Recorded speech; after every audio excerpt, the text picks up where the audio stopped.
Bill Martin. I'm director of the Valentine, and I have been here for 26 years.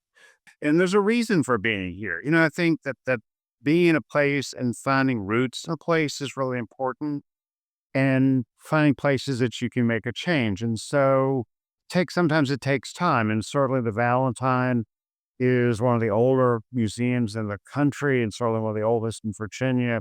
And so, my role here is really finding new ways to dig into this story, to find community partners, to work in the community, work in our collections because we have amazing objects here.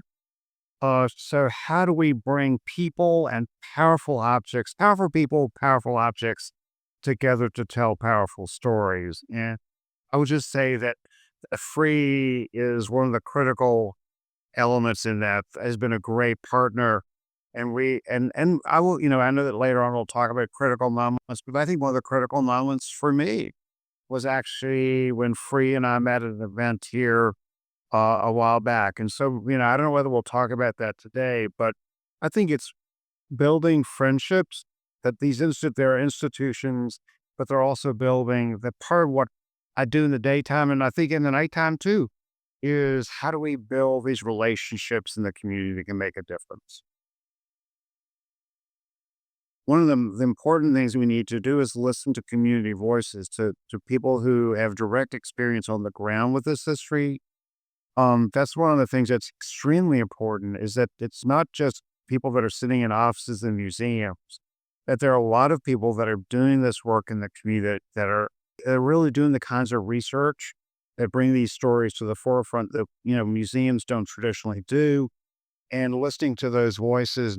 And I think making sure that all those voices, there's a diversity of those voices. And then, of course, for the Valentine, the thing that we're missing, and I think everyone is, we need to make sure that within our staff and our boards and all the folks that are associated, that we begin to make sure that we try to do the best job we can in making sure those voices are not just being listened to, but are also included on the inside, making sure that board member or staff member, and so working at that is really important for us. Because I don't think we can actually understand where we are today without understanding the racial dynamics of this city and this country and really this world.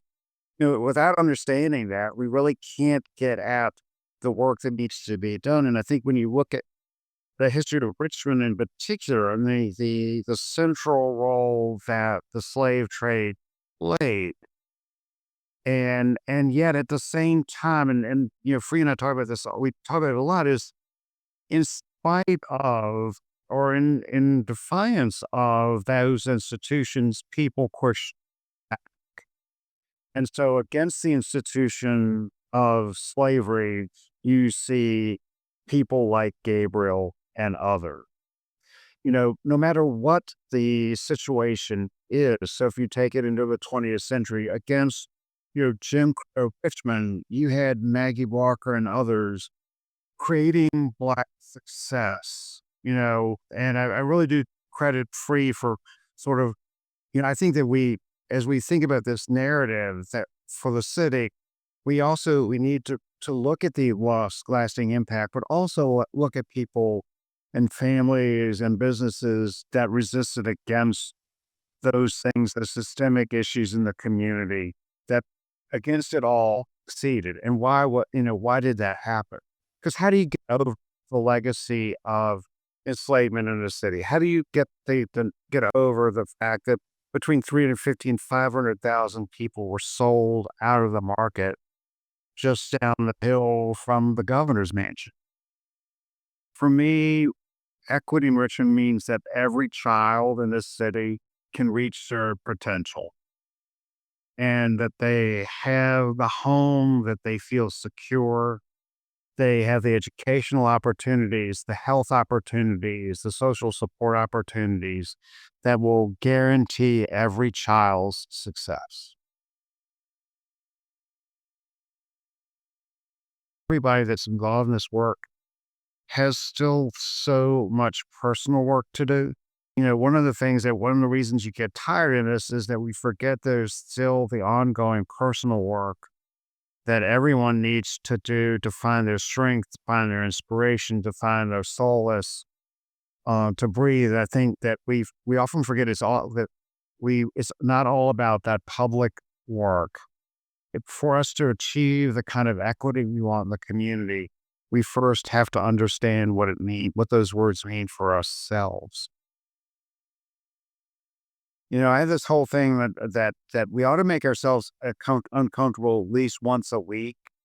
I like because all of us live in such privilege, um, to be able to do the things that we do, and so making yourself uncomfortable every day is sort of. At this point, it's once a week, but going to an event that you're not necessarily invited to, being in rooms where you're not invited necessarily. It's a public event, but you're not invited necessarily personally. Just doing those things and being present to listen. Actually, once you do that, don't stay home. Don't stay in behind your screen, but but go out in the community and do some work. Find folks that are doing work that you have passion about and do it. Put your body into it, whatever that might be. Cleaning a cemetery, working in a school, being a volunteer, um, finding places where you can make money around your passion, and understanding that. And then, it gets back to Free's notion is that if you have the resources, whatever you have, be prepared to give those resources, to share the resources that we've all been given to make change in the community. That one of the things that is a vision for me is that all of us we're all fairly privileged people. And the question is, how are we taking both our emotional resources, our intellectual resources, but also our financial resources, and how do we leverage those in the community wherever we are? Whether we're in a foundation or a museum or putting together the family budget. Equity is about is about sharing personal resources and community resources. It can't happen without it. The answer is looking at the community and looking at each other and saying, what can we get up and do today to make it different?